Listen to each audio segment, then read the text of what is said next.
হাজারো ব্যথা বেদনার পরে ফিরে আসুনি তুমি আপন ঘরে। দিনের আলো তুমি ছড়িয়ে দিতে চলে গেছো মদিনায় মক্কা ছেড়ে। হে রাসূল তোমাকে ভুলি আমি কেমন করে। হে রাসূল তোমাকে ভুলি আমি কেমন করে। খেয়ে না খেয়ে দিন প্রচারের কাজে নিজেকে দিয়েছো বিলিয়ে। তায়েফের কাফিরেরা চিনল না আলো, দুষ্ট ছেলেদের পিছু দিল লিলিয়ে। পাথরের আঘাতে ক্ষত বিক্ষত হয়ে সারা শরীর থেকে রক্ত ঝরে। হে রাসূল তোমাকে ভুলি আমি কেমন করে। আলহামদুলিল্লাহ। খাগড়াবিল দারুল কোরআন ইসলামিয়া মাদ্রাসা ও এলাকাবাসীর উদ্যোগে অষ্টম বার্ষিক তাফসীরুল কোরআন মাহফিলের সম্মানিত সভাপতি প্রধান মুফাসসির হিসেবে উপস্থিত থাকবেন বিশিষ্ট ইসলামী চিন্তাবিদ মুফাসসির কোরআন হযরত মাওলানা জাকারিয়া সাহেব দামাত বরকাতুহুল আলিয়া। বিশেষ অতিথি হিসেবে আরও উপস্থিত আছেন আমার খুবই প্রিয় বন্ধুবর, অত্র এলাকার খাগড়াবিল বাজার কেন্দ্রীয় জামে মসজিদের সম্মানিত ইমাম ও খতিব বিশিষ্ট আলেমে দ্বীন হযরত আল্লাম জনাব মাওলানা হাফেজ তাজুল ইসলাম সাহেব দামাত বরকাতুহুল আলিয়া। আরও আলোচনা করেছেন রামগড় থানা মসজিদের সম্মানিত ইমাম ও খতিব হাফেজ মাওলানা মোহাম্মদ কামরুল ইসলাম সাহেব এবং সভাপতিত্ব করবেন জনাব মোহাম্মদ আব্দুল করিম, সভাপতি খাগড়াবিল দারুল কোরআন ইসলামিয়া মাদ্রাসা। সামনে উপবিষ্ট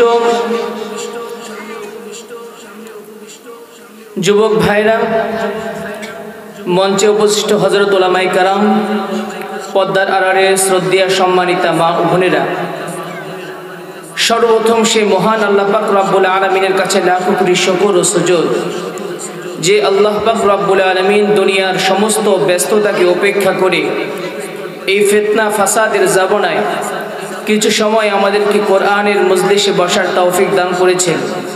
এই জন্য অন্তরের অন্তঃস্থল থেকে উচ্চ আওয়াজে বলি আলহামদুলিল্লাহ। আলহামদুলিল্লাহ আওয়াজ শুনে মনে হয় না আপনারা খুশি হয়েছেন, কারণ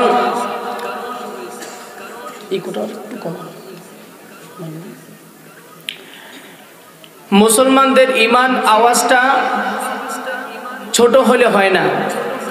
চতুর্দিক থেকে মুসলমানদের ঈমানি আওয়াজ কমে গেছে। এই কারণে কাফের মুশরিকরা ইহুদি নাসারা মুসলমানদের ঘাড়ের উপরে চড়াও হয়েছে। কথা বলেন ঠিক কি না? মুসলমানদেরকে ঝিমায় থাকলে হবে না। মুসলমান তো সিংহের জাতি, মুসলমান তো মোরের জাতি, মুসলমান তো আবু বকরের জাতি। মুসলমানরা যদি চুপ করে থাকে তাহলে দেখবেন বাতিল ইসকন সেজে মুসলমানদের উপর হামলা করবে। কথা বলেন ঠিক কি না? এই সুযোগ দেওয়া যাবে? এবার তাহলে আরেকবার অন্তরের অন্তঃস্থল থেকে হৃদয়কে উজাড় করে একটা স্লোগান দিতে পারবেন তো? ইনশাআল্লাহ। আমরা সকলে আল্লাহ তাআলার কাছে শুকরিয়া আদায় করি, সকলে বলি আলহামদুলিল্লাহ। সকলে পড়ি রব্বানা লাকাল হামদ হামদান কাসীরান তাইয়িবান মুবারাকান ফীহি। শুকরিয়া আদায় করলাম কার? আর আওয়াজ করে বলতে হবে কার? খুশি হয়েছে কে? আর বেরাজ হয়েছে কে? আমরা কাকে খুশি করতে চাই? সকলে রাজি আছি তো ইনশাআল্লাহ? আজকে অল্প কিছুক্ষণ আপনাদের মাঝে আলোচনা করব। যতক্ষণ আমি আলোচনা করব আর আপনারা যতক্ষণ শুনবেন ততক্ষণ আপনারা আমার সঙ্গে আওয়াজ দিতে পারবেন তো ইনশাআল্লাহ? যুবকদের পরিমাণ বেশি দেখতেছি, আমিও যুবক, মাহফিল কমিটিও যুবক, সভাপতি সাহেবও যুবক, শ্রোতাও যুবক। কথা কি নরম হবে না গরম হবে? আরো আওয়াজ করে বলে, নরম হবে না গরম হবে? টেস্ট করবো তো ইনশাল্লাহ? আওয়াজ দিবেন তো? এই দেশটা হচ্ছে বাংলাদেশ। এই দেশের 92-93 ভাগ মুসলমানদের দেশ। কথা বলেন ঠিক কিনা? এই দেশের মধ্যে নাস্তিক্যবাদ, ইসলাম বিদ্বেষী কোনো চক্রান্ত, কোনো ষড়যন্ত্র এদেশের মুসলমান সহ্য করবে? সহ্য করবে? যখন সিলেটের ভিতরে গৌর গোবিন্দ যখন তার খুব দাপট দেখিয়েছিল, শাহজালাল ইয়ামিন রহমাতুল্লাহি আলাইহি সেই নারায়ে তাকবীরের স্লোগান দিয়েছিল, আর সেই স্লোগানের কারণেই গৌর গোবিন্দের রাজপ্রাসাদ থর থর করে কেঁপেছে। কথা বলেন ঠিক কিনা? মুসলমান তো বীরের জাতি, আমাদেরও এমন একটা স্লোগান দিতে হবে যেই স্লোগানের কারণে সেই ইসকন সহ নাস্তিক, যারা নাস্তিক আছে, মুসলমান বিদ্বেষী আছে, ইসলাম বিদ্বেষী আছে, তাদের অন্তরে যেন কম্পন সৃষ্টি হয়। কথা বলেন ঠিক কিনা? নাস্তিকতা নিপাত যাক, দিন ইসলাম জিন্দাবাদ। নাস্তিকতা নিপাত যাক, দিন ইসলাম জিন্দাবাদ। কোটি প্রাণের কি আওয়াজ, খোদাদ্রোহী ছাড় পাবে না, এই বাংলায় ঠাই হবে না, মুসলমানরা জেগেছে আজ। ঠিক কিনা? নাস্তিকতা নিপাত যাক, দিন ইসলাম জিন্দাবাদ। নাস্তিকতা নিপাত যাক, দিন ইসলাম জিন্দাবাদ। কোটি প্রাণের কি আওয়াজ, খোদাদ্রোহী ছাড় পাবে না, এই বাংলায় ঠাই হবে না, মুসলমানরা জেগেছে আজ। জোর কদমে সামনে চলো, বজ্রকণ্ঠে আওয়াজ তোলো, সবাই মিলে একই তালে দাও না স্লোগান, নারায়ে তাকবীর, নারায়ে তাকবীর। দিন ইসলাম, দিন ইসলাম জিন্দাবাদ, জিন্দাবাদ। ইসলামেরই জন্য দেশের হয়েছে জন্ম, ইসলামের বিরুদ্ধে গেলে দেশ হবে ভিন্ন। কথা বলেন ঠিক কিনা? ইসলামেরই জন্য দেশের হয়েছে জন্ম, ইসলামের বিরুদ্ধে গেলে দেশ হবে ভিন্ন। ইসলামের বিরুদ্ধে যারা নিয়েছে অবস্থান, এই বাংলায় ঠাই হবে না, যাও হিন্দুস্তান। জোর কদমে সামনে চলো, বজ্রকণ্ঠে আওয়াজ তোলো, সবাই মিলে একই তালে দাও না স্লোগান, নারায়ে তাকবীর, নারায়ে তাকবীর। দিন ইসলাম, দিন ইসলাম জিন্দাবাদ, জিন্দাবাদ। একটা জীবনে ভাব ছিল না? আসেনি এখন? হ্যাঁ, একটা গরম গরম ভাব আসছে না? আল্লাহ এইভাবে আমাদের সকলকে কবুল করুক, সকলে বলি আমিন। সম্মানিত হাজিরিন, আজকে পবিত্র কালামে হাকিম, কালামে হাকিমের 103 নম্বর সূরা, সূরা আসর নিয়ে আপনাদের সামনে কিছু আলোচনা করব। আল্লাহ পাক রব্বুল আলামিন আমাকেও আমলের নিয়তে বলার, আপনাদেরকেও শোনার তৌফিক দান করুন, সকলে বলি আমিন। পবিত্র কালামে হাকিম আল্লাহ পাক রব্বুল আলামিন মানুষের হেদায়েতের জন্য পাঠিয়েছেন। যে সূরাটা নিয়ে আলোচনা করব, সূরার নাম সূরাতুল কি? আসর। এটা তো আমরা কম বেশি সকলেই জানি, জানি না? জানি। এই সূরার আয়াত মাত্র 3টি। কয়টি? আবার আওয়াজ করে বলতে হবে, কয়টি? 3টি আয়াত। শব্দ আছে 14টা। শব্দ আছে কয়টা? 14টি। আর বর্ণ আছে 70টি। বর্ণ আছে 70টি। এই যদিও 3 লাইনের একটা সূরা হয়, কিন্তু এটার ভাব, এটার গভীরতা, এটার চিন্তা চেতনা, এটার ভিতরে অর্থ ব্যাপক আকারে। এই জন্য এই সূরাটা আমি বেছে নিয়েছি। আপনারা সকলে মনোযোগ সহকারে শুনবেন তো ইনশাআল্লাহ? শুনবেন তো? আল্লাহ তৌফিক দান করুন, সকলে বলি আমিন। আসর মানে সময়, যুগ, কাল। মানুষের জীবনের সঙ্গে সময়ের সঙ্গে একটা সম্পৃক্ততা আছে না? নাই? আছে না? আছে। ভ্যালু অফ টাইম, সময়ের মূল্য। জীবনে যারা সময়কে সময় দিয়েছে তারা জীবনের মধ্যে কামিয়াবি হয়েছে, আর যারা জীবনে সময়কে অবমূল্যায়ন করেছে তারা জীবনে কামিয়াবি হতে পারে নাই। আব্দুল্লাহ হিসান আবি মাদিনা ইমাম তারবানি থেকে বর্ণনা করেন, রাসূলুল্লাহ সাল্লাল্লাহু আলাইহি সাল্লামের দুইজন সাহাবী যখন তারা একত্রে মিলিত হতেন, তারা পরস্পর কথা বলার শেষে এই সূরাটা না শুনিয়ে, একজন একজনকে না শুনিয়ে তারা সাক্ষাৎ শেষ করতেন না। বলেন সুবহানাল্লাহ। মানে সাক্ষাৎ হইলেই সর্বশেষে তারা সূরা আসরটা বলতেন। ইবনে কাসির যিনি কিতাবটা লিখেছেন, ইমাম রাজি রহমাতুল্লাহি আলাইহি, তিনি বলেন, আমি যখন তাফসিরে লিখি, তাফসির ইবনে কাসির যখন আমি লিখছি, আমি সূরা আসরের তাফসির বুঝছি একটা বড় বলা থেকে। কার থেকে? একটা বড় বলা। বাজারের মধ্যে তিনি বরফ বিক্রি করছেন, একটা মুরব্বি।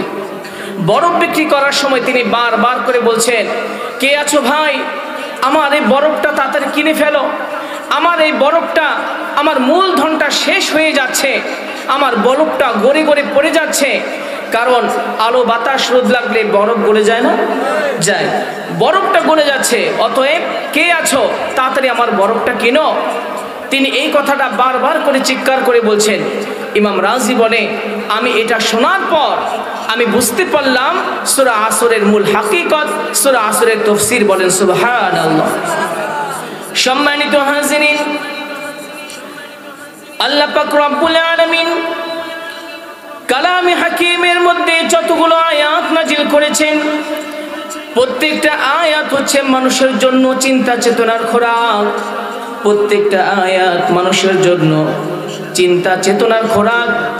মানুষ যদি একটা আয়াত নিয়ে চিন্তা করে, কোরআনে হাকিমের একটা আয়াত নিয়ে যদি কোনো বান্দা চিন্তা করে, আল্লাহ পাক রব্বুল আলামিনের হাবিব বলেন, ওই বান্দা 60 বছর যদি ইবাদত বন্দেগী করে, তাহলে 60 বছর নফল ইবাদত বন্দেগী করলে যে সওয়াব হবে, এক ঘন্টা যদি আল্লাহর কোরআন নিয়ে যদি কোনো বান্দা চিন্তা করে, তাহলে ওই সম পরিমাণ সওয়াব বান্দার আমলনামার মধ্যে লিখে দিবেন কে?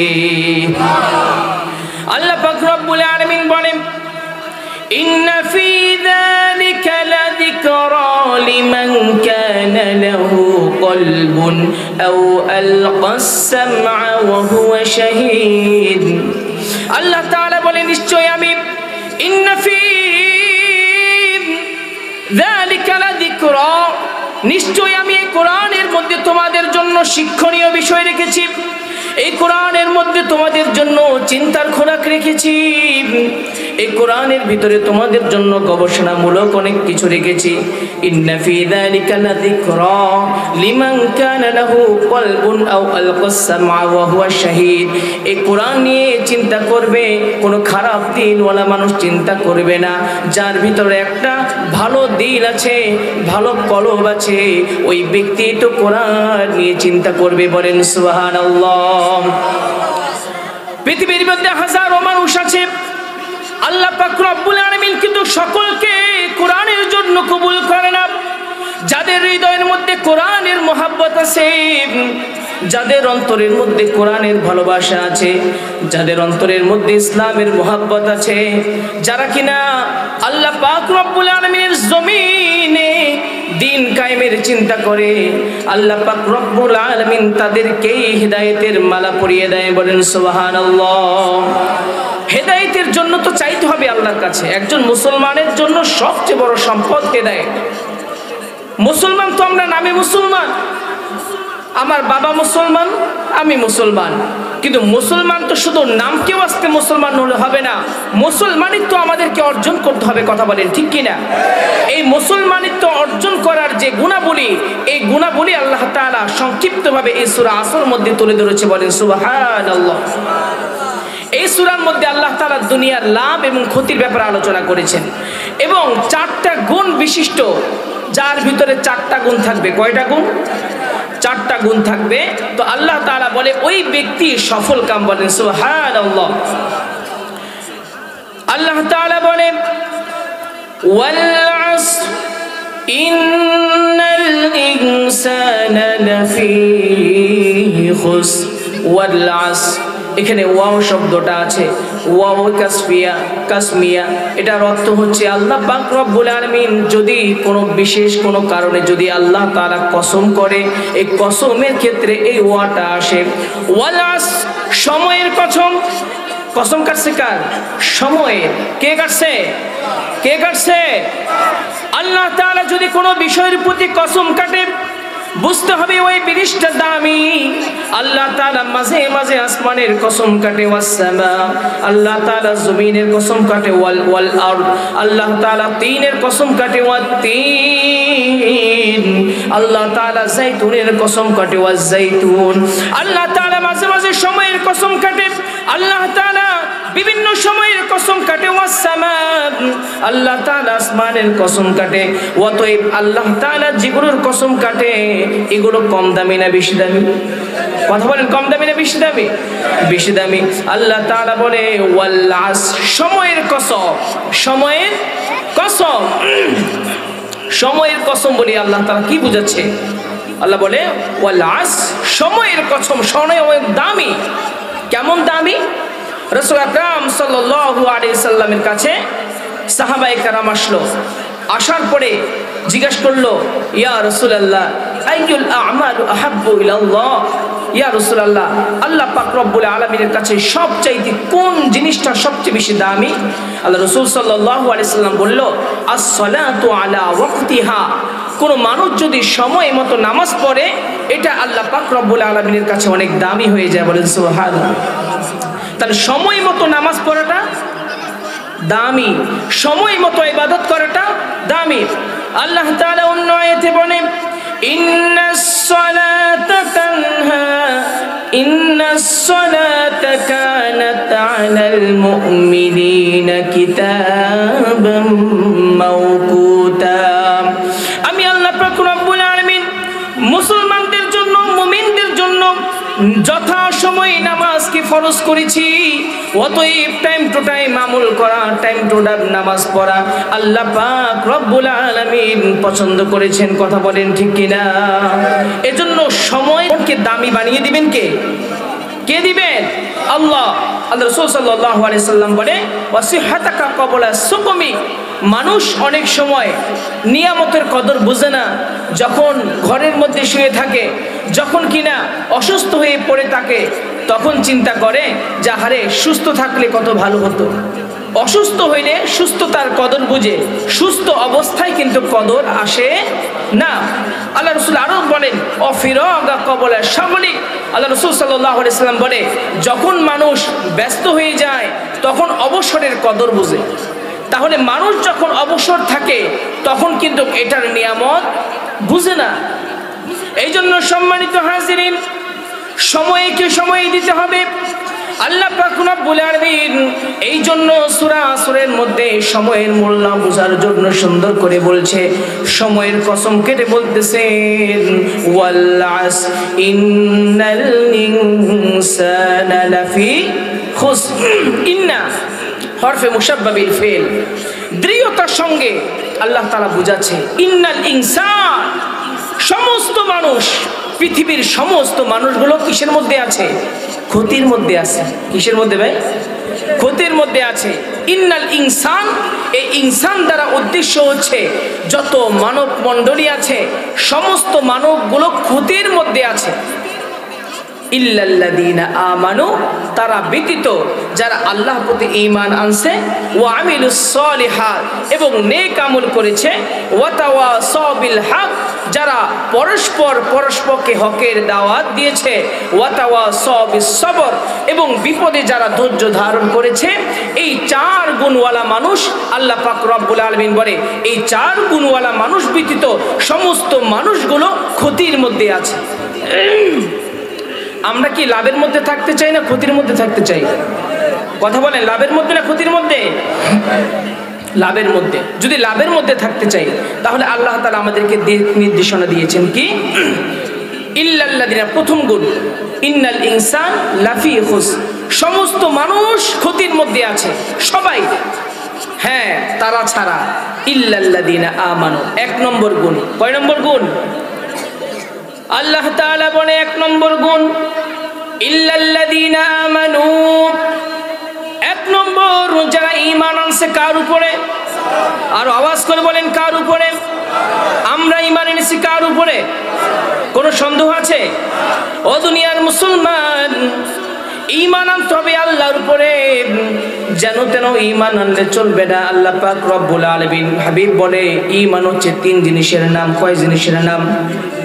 তাসদিক বিল জিনান, ইকরার বিল লিসান, আমাল বিল আরকান। 1 নম্বর হচ্ছে যখন আমরা ঈমান আনব, অন্তরে অন্তরে বিশ্বাস করব আমি ঈমান আনছি কার উপরে? শুধু অন্তরে বিশ্বাস করলে হবে না, আমার জবানের মধ্যে ঈমান আছে এটা উচ্চারণ করতে হবে। কথা বলেন ঠিক কিনা? ঈমান শুধু মুখে উচ্চারণ করলেও হবে না, সঙ্গে সঙ্গে আল্লাহ পাক রব্বুল আলামিন যে হুকুম দিয়ে দুনিয়ার মধ্যে পাঠাইছেন, আল্লাহ তাআলা যে আহকাম দিয়ে দুনিয়ার মধ্যে পাঠাইছেন, এই আহকাম অনুযায়ী জিন্দেগি আমাকে গঠন করতে হবে, এই আহকাম অনুযায়ী আমাকে কাজ করতে হবে, আমাকে অন্তরে বিশ্বাস করতে হবে, মুখে স্বীকার করতে হবে, আর কাজে পরিণত করতে হবে। এই 3 জিনিসের নাম কি? আরো আওয়াজ করে বলেন কি? আমাদের ঈমান আছে না নাই? কথা বলেন আছে না নাই? শুধু মুসলমান দাবি করি লা ইলাহা ইল্লাল্লাহ এতটুকু বললেই আপনি পরিপূর্ণ ঈমানদার হতে পারবেন? হাজারো ঈমানদার আছে আল্লাহর কোরআনের বিরুদ্ধে চলে, ইসলামের বিরুদ্ধে চলে, কোরআনের বিরুদ্ধে চলে, আল্লাহর হুকুমের বিরোধিতা করে। এমনও কিছু মুনাফিক মার্কা ঈমানদার আছে না নাই? তুমি রমজান এলে রাখো না রোজা, দিনকে করো আঘাত, পয়সা করির নাই তো অভাব, দাও না তো যাকাত, তুমি ঈমানদারির বড়াই করো, নেই তোমার ঈমান, তুমি কেমন মুসলমান? কেমন মুসলমান তুমি? কেমন মুসলমান? এরকম কিছু মুসলমান আছে না নাই? ও দুনিয়ার ঈমানদার, ঈমান আনতে হবে অন্তর থেকে, শুধু মুখে স্বীকার করলে হবে না, আপনাকে কাজে কর্মে পরিণত করতে হবে আমি ঈমানদার। বলে ঈমান আপনি শুধু মুখে উচ্চারণ করলে হবে না। আল্লাহ পাক রব্বুল আলামিন যে হাবিবের মাধ্যমে দুনিয়ার মধ্যে কোরআন নাজিল করেছে, কোন মুসলমান এই কোরআনের আইনের বিরোধিতা করতে পারে না। কথা বলেন ঠিক কিনা? মুমিন তো ঈমানদার হবে যারা আল্লাহর প্রত্যেকটা হুকুম জমিনের মধ্যে বাস্তবায়ন করতে চাইবেন, নিজের 3.5 হাত বডির মধ্যে বাস্তবায়ন করতে চাইবে, সমাজের মধ্যে বাস্তবায়ন করতে চাইবে, রাষ্ট্রের মধ্যে বাস্তবায়ন করতে চাইবে। কারণ কোরআন শুধু পড়ার জিনিস নয়, এই কোরআন হচ্ছে Islam is the complete code of life. পরিপূর্ণ জীবন ব্যবস্থার নাম হচ্ছে ইসলাম। আর ইসলামকে মানার জন্য কোরআন শুধু পড়ার জিনিস নয়, এই কোরআনটা যে পরিবারের মধ্যে মানা হবে, এই পরিবারের মধ্যে বরকত দিবেন কে? এই কোরআনটা যদি সমাজে মানা হয়, সেই সমাজে বরকত দিবেন কে? এই কোরআনটা যদি সংসদের মধ্যে মানা হয়, দেশের মধ্যে শান্তি নাজিল করবেন কে? আর এই ঈমান যদি আপনি বেচে দেন, টাকা খাইয়া নেতাদের কাছে যদি ঈমানটা বিক্রি করে দেন, আপনার এই ঈমান নিয়ে আপনি আল্লাহর জান্নাতে যাইতে পারবেন না। কথা বলেন ঠিক কিনা? এমনও অনেক মানুষ টাকার কারণে ঈমান বিক্রি করে ওলামায়ে কেরামের বিরুদ্ধে আঙ্গুল তুলছে, ওলামায়ে কেরামের বিরুদ্ধে কলম ধরেছে, ওলামায়ে কেরামের বিরুদ্ধে অবস্থান নিয়েছে। আল্লাহ পাক রব্বুল আলামিন সময়ের ব্যবধানে, মাত্র 45 মিনিটের ব্যবধানে তাদেরকে এই বাংলার জমিন থেকে বিতাড়িত করেছে। কথা বলেন ঠিক কিনা? যারা ইসলামকে বাদ দিতে চেয়েছিল, আল্লাহ পাক রব্বুল আলামিন বলে, ও বান্দা তুমি ধৈর্য ধারণ করো, আমি আল্লাহ তোমাকে অল্প সময় তোমাকেই বাদ দিয়ে দিব। কথা বলেন ঠিক কিনা? এই প্রমাণ আছে না নাই? কথা বলেন প্রমাণ আছে না নাই? 350 বছর ফেরাউন রাজত্ব করেছিল, সেই ফেরাউনের অস্তিত্ব বাংলার জমিনে হয় নাই। সেই ফেরাউনের দোসর এখন এই জমিনের মধ্যে আছে না নাই? যারা এত বছর পর্যন্ত ইসলামের বিরুদ্ধে কথা বলেছিল, নিরপরাধ ওলামায়ে কেরামদেরকে রাজাকার তকমা লাগিয়ে দিনের পর দিন, বছরের পর বছর জেলখানার মধ্যে আঁকড়ে ধরেছিল, সময়ের ব্যবধানে আল্লাহ তাআলা তাদেরকে দেশ থেকে বিতাড়িত করেছেন। কথা বলেন ঠিক কিনা? ইসলামের বিরুদ্ধে গেলে তাদের কোনো রক্ষা পাওয়া সম্ভব কথা বলেন সম্ভব? তারা মাঝে মাঝে বিভিন্ন লীগ হয়ে সমাজের মধ্যে আসতে চায়, কথা বলেন ঠিক কিনা? মাঝে মাঝে ভারতের দালালি করতে চায়। মুসলমান শুনে রাখেন, ভারত আমাদের জাতীয় দুশ্মন, ভারত মুসলমানদের জাতীয় দুশ্মন, কথা বলেন ঠিক কিনা? ভারত যদি বাংলাদেশের মধ্যে যদি আঙ্গুল তুলে তাকায়, ভারতের মধ্যে বসে বসে যদি বাংলাদেশের মুসলমানকে নিয়ে যদি চক্রান্ত করা হয়, ও মুসলমান শুনে রাখেন, শাহজালাল ইয়ামিনী রহমাতুল্লাহি আলাইহি গৌর গোবিন্দকে যেভাবে নারে তাকবীরের স্লোগানের মাধ্যমে পরাজিত করেছে, এদেশের মুসলমানরা প্রয়োজনে আবার নারে তাকবীরের স্লোগান দেবে, অস্ত্র হাতে তুলে নেবে, তরবারি হাতে তুলে নেবে, ইসলামকে বিজয় করবে, কথা বলেন ঠিক কিনা? নারে তাকবীর, আল্লাহু আকবার, দিন ইসলাম, দিন ইসলাম, জিন্দাবাদ, জিন্দাবাদ। আপনার কি ভয় লাগে? কথা বলেন, ভয় লাগে? এই জমিন কার? আওয়াজ করে বলেন কার? রক্ত কার? আমার জীবন কার? আমার মেধা কার? শক্তি কার? এগুলো দিব কার জন্য? এগুলো দিব কার জন্য? দেখবেন এসব কথা বললে কিছু কিছু নেতার চুলকানি শুরু হয়ে যায়, এরকম আছে না নাই? এই সমস্ত নেতাদেরকে বয়কট করা এখন সময়ের দাবি, ঠিক কিনা? মুসলমান কামান ভয় পায় না, মুসলমান বুলেট ভয় পায় না। আল্লামা দেলওয়ার হোসেন সাইদি রহমাতুল্লাহি আলাইহি বজ্র কণ্ঠে বলেছিল, ওই ভারত, তোমাদেরকে হুঁশিয়ার করে দিয়েছি, তোমাদের কাছে বুলেট আছে, তোমাদের কাছে কামান আছে, তোমাদের কাছে বিমান আছে, কিন্তু তোমাদের কাছে একটা জিনিস নাই যেটা আমাদের কাছে আছে। আওয়াজ করে বলেন সেটা কি? আরো জোরে বলেন কি? মুসলমানদের কিছু থাকুক আর না থাকুক, মুসলমানদের কি আছে? আল্লাহর কাছে সবচেয়ে দামি কি? ঈমান। হইতে পারে আমরা বড় লোক না, হইতে পারে আমরা ওরকম প্রভাবশালী না, কিন্তু মুসলমানদের কাছে সবচেয়ে দামি সম্পদটা কি? নাইবা পেলাম অর্থ করি, নাইবা পেলাম ভয়, নাইবা পেলাম টাকা করি, নাইবা পেলাম ভয়। মুসলমানদের যত কিছু থাকুক আর না থাকুক, কিন্তু ঈমান আছে। আমি মুসলমান, আমার ধন হলো ঈমান, ঈমানের নূরের রৌশনীতে দীপ্ত আমার প্রাণ, কথা বলেন ঠিক কিনা? আমি মুসলমান, আমার ধন হলো ঈমান, ঈমান নূরের রৌশনীতে দীপ্ত আমার প্রাণ। আমাদের সম্পদ কি? ঈমান।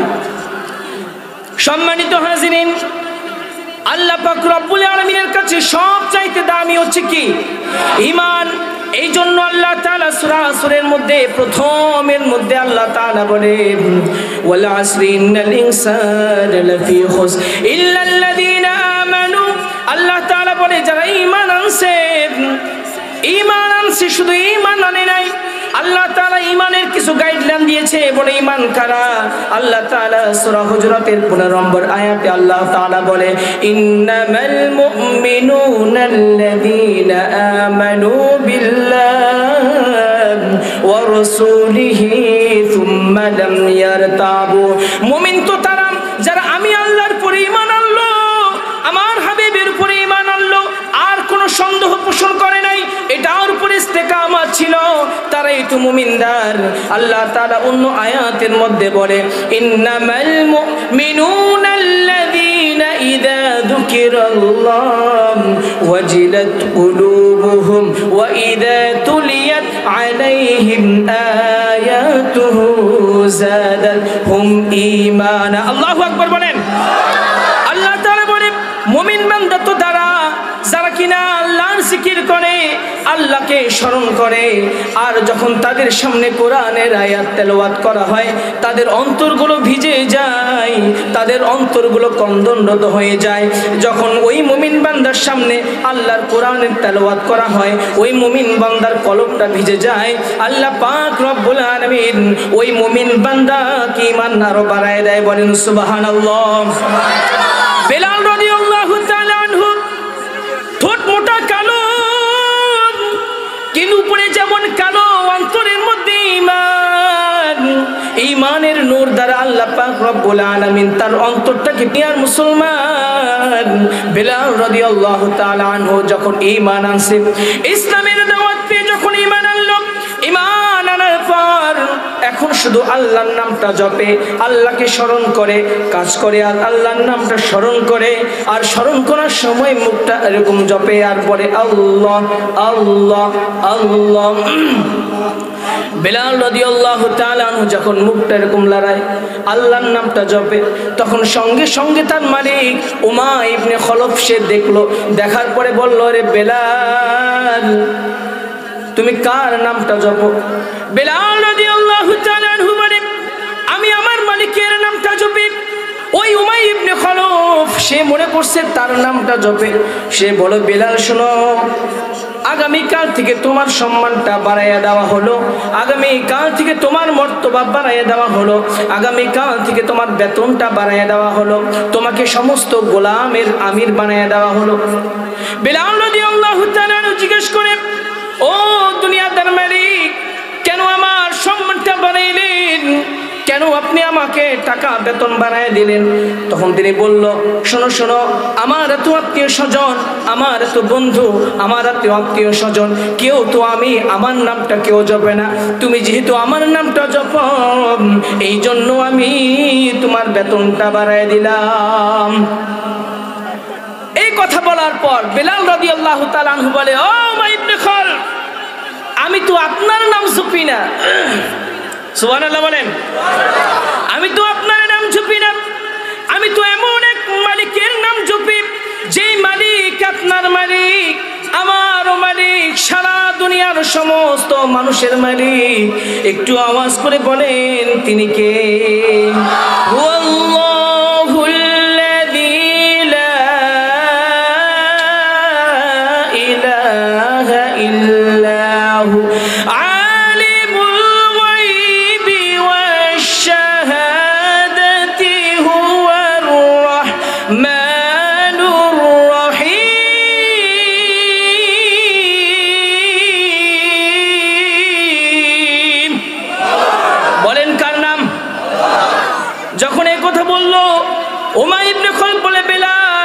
নিশ্চয়ই মুহাম্মাদের কাছে গিয়েছো, তার ধর্ম তুমি গ্রহণ করেছো। ও বেলাল শুনে রাখো, তুমি যদি মুহাম্মাদের ধর্ম না ছাড়ো, তোমার উপরে অনেক আযাব গজব, অনেক শাস্তি হবে। তুমি ছেড়ে দাও, এখনো সময় আছে। বেলাল রাদিয়াল্লাহু তাআলা আনহু বলে, শুনেন, আমি ঈমানের ক্যাপসুল খেয়ে ফেলেছি, ঈমানের ক্যাপসুল আমি খেয়ে ফেলেছি। ঈমানের ক্যাপসুল আমার শরীরের মধ্যে ঢুকলো, আমার রক্তের সঙ্গে সঙ্গে, আমার শরীরের সঙ্গে সঙ্গে মিশে গেছে। আপনি আমাকে মারেন, আপনি আমাকে কাটেন, আপনি আমাকে যা করেন না কেন, আমি এই ঈমান থেকে এক মুহূর্ত পর্যন্ত দূরে সরে যাব না। আল্লাহু আকবার। এক মুহূর্ত আমি ঈমান থেকে দূরে সরব। এই জন্য আল্লাহ তাআলা বলে, ইন্নাল ইনসানা লাফি খুসর ইল্লাল্লাযিনা আমানু, যারা ঈমান আনার মতো ঈমান আনছে তারা কোনো ক্ষতির মধ্যে। তাহলে আমরা কি ঈমান এরকম আনতে পারছি? কথা বলে আনছি? ভোটের সময় এরকম কসকসা নোট একটা পকেটের মধ্যে ঢুকাই দিলে,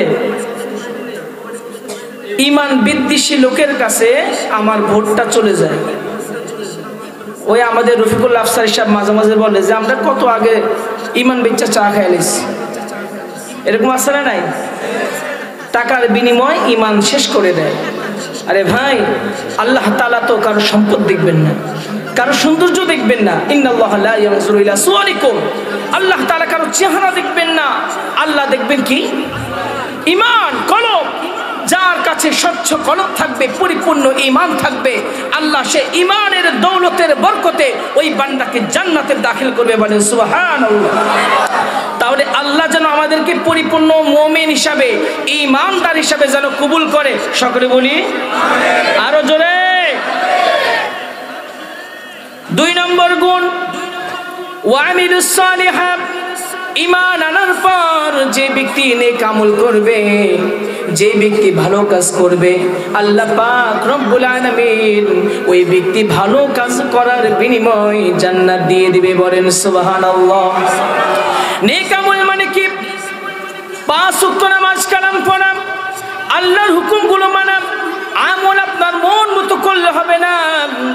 আমল করার জন্য আপনাকে প্রথমত আমল করার জন্য ইখলাস নিয়ত রাখতে হবে। আল্লাহ তাআলার কাছে বিশুদ্ধ নিয়ত ছাড়া কোনো আমল কবুল হয়।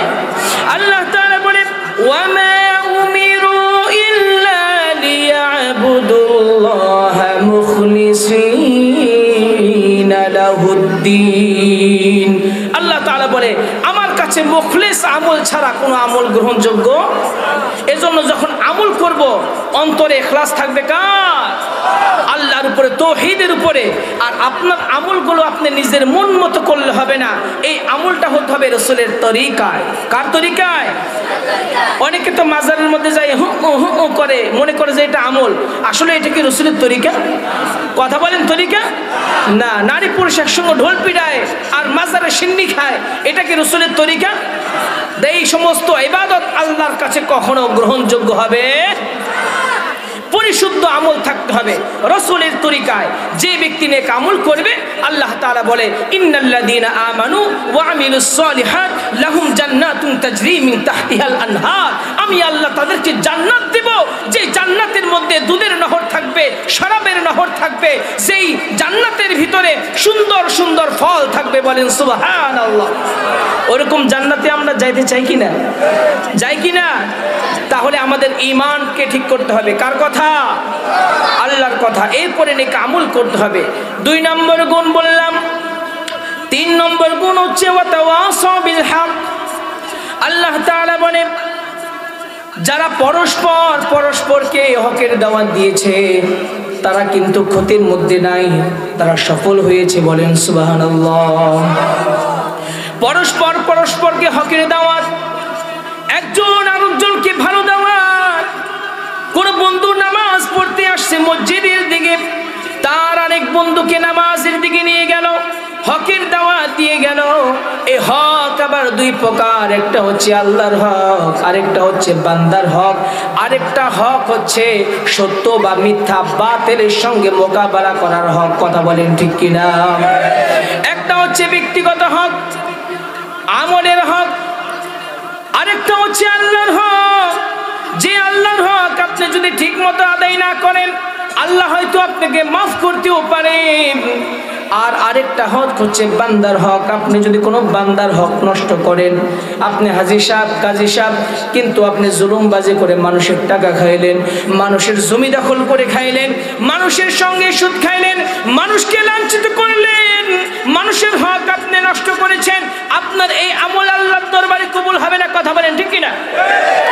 এই জন্য বান্দার হক যতক্ষণ পর্যন্ত বান্দা ক্ষমা না করবে ততক্ষণ পর্যন্ত ওই বান্দা জান্নাতের মধ্যে যাবে। এই জন্য আল্লাহর হক ঠিক মতো আদায় করতে হবে, সঙ্গে সঙ্গে কোনো বান্দার হক নষ্ট করা যাবে। 3 নম্বর হক হচ্ছে সমাজের মধ্যে বাতিল, ইসলাম বিরোধী শক্তি মাথা চাড়া দিয়ে উঠতে চাবে, তখন মুসলমান ঐক্য হয়ে বাতিলের মোকাবেলা করবে। এটাই হচ্ছে অন্যতম হক। কথা বলেন ঠিক কিনা? বাতিলের বিরুদ্ধে ঐক্যবদ্ধ হতে হবে।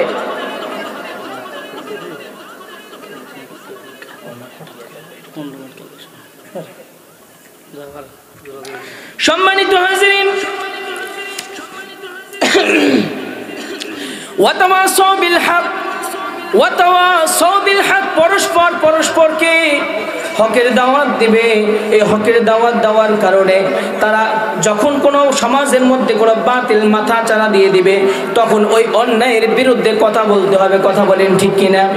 আল্লাহ তাআলা সূরা আলে ইমরানের 110 নম্বর আয়াতের মধ্যে আল্লাহ তাআলা বলেন খায়রা উম্মাতিন উখরিজাত লিন-নাস তা'মুরুনা বিল মা'রুফ ওয়া তানহাউনা আনিল মুনকার। তোমাদেরকে শ্রেষ্ঠ জাতি হিসেবে আমি আল্লাহ ঘোষণা করলাম। বলে কেন? কারণ তোমরা হকের দাওয়াত দিবা, সৎ কাজের আদেশ করবা, অসৎ কাজে বাধা প্রদান করবা। এই জন্যই আমি আল্লাহ তোমাদেরকে শ্রেষ্ঠ জাতি হিসেবে ঘোষণা করেছি। বলেন সুবহানাল্লাহ। তাহলে হক কাজে, সত্য কাজে, হক পথে আমাদেরকে দাওয়াত দেওয়ার দরকার আছে কিনা? কথা বলেন আছে না নাই? যখনই আপনি হকের কথা বলবেন, যখনই আপনি ইসলামের কথা বলবেন, যখনই আপনি ইসলাম প্রতিষ্ঠার কথা বলবেন, তখনই দেখবেন আপনার উপর হামলা মামলা, আপনার উপর জেল জুলুম নির্যাতন শুরু হয়ে যাবে। কথা বলেন ঠিক কিনা? কারণ যারা হকের কথা বলে বিপদ আপদ তো তাদের পিছনেই ঘুরে। ঠিক কি না? প্রত্যেকটা নবী ইসলামের জন্য মায়ের খেয়েছে, এমন কোন নবী নাই। হ্যাঁ, দুইজন নবী, আদম আলাইহিস সালাম, তিনি তো প্রথম মানব, তাকে আর কে মারবে? 2 নম্বর হচ্ছে হযরত সুলাইমান আলাইহিস সালাম, তিনি তো সিংহাসনে 12 বছর বয়সেই বসে গেছে। এই দুইজন নবী ছাড়া একজন নবী বাদ নাই যারা ইসলামের জন্য মায়ের খায় নাই। কথা বলেন ঠিক কিনা? যেই নবী না হলে আপনি আমি সৃষ্টি হতাম না, যেই নবী না হলে আসমান জমিন চন্দ্র গ্রহ নক্ষত্র কিছু সৃষ্টি হতো না। সেই নবী ও ইসলামের দাওয়াত দিতে গিয়ে তায়েফের ময়দানে দন্দন মোবারক শহীদ করেছিল কিনা? কথা বলেন, করছিল কিনা? মায়ের খেয়েছে। অতএব ইসলামের হকের কথা বলতে গেলে একদল মানুষ আপনার পিঠের চামড়া উঠিয়ে নেবে। কথা বলেন ঠিক কিনা? তাহলে এই ভয়ে যদি আপনি ইসলামের দাওয়াত না দেন, ইসলাম প্রতিষ্ঠার কাজে যদি আপনি না থাকেন, ইসলাম হুকুমতের কথা যদি আপনি না প্রচার করেন, আল্লাহর কাছে কাল কঠিন কিয়ামতের ময়দানে ধরা আছে না নাই? ধরা আছে না নাই? আল্লাহ তাআলা কোরআন মাজিদে বলেন, ওয়ামান লাম ইয়াহকুম বিমা আনজালাল্লাহু ফাউলাইকা হুমুজ জালিমুন। অন্য আয়াতে আল্লাহ তাআলা বলে ওয়াউলাইকা হুমুল ফাসিকুন, আরেক জায়গার মধ্যে বলে কাফিরুন। আল্লাহ তাআলা বলেন, আমার বিধান অনুযায়ী যারা শাসন কার্য পরিচালনা করলো না, আমার বিধান অনুযায়ী যারা সমাজ চালাইলো না, আমার বিধান অনুযায়ী যারা সংসদ চালাইলো না, আমার বিধান অনুযায়ী যারা রাষ্ট্র চালাইলো না, আমার বিধান অনুযায়ী যারা বিচার কার্য পরিচালনা করলো না, তারা ফাসিক, তারা গোমরা, তারা কাফের, তারা ফাসিক। কথা বলেন ঠিক কিনা? এখনো আমাদের অনেক দেশের অনেক মানুষ যখন আমরা বলি এই কোরআনটা দিয়ে আমরা সংসদ চালাইতে চাই, এই কোরআনটা দিয়ে আমরা সমাজ চালাইতে চাই,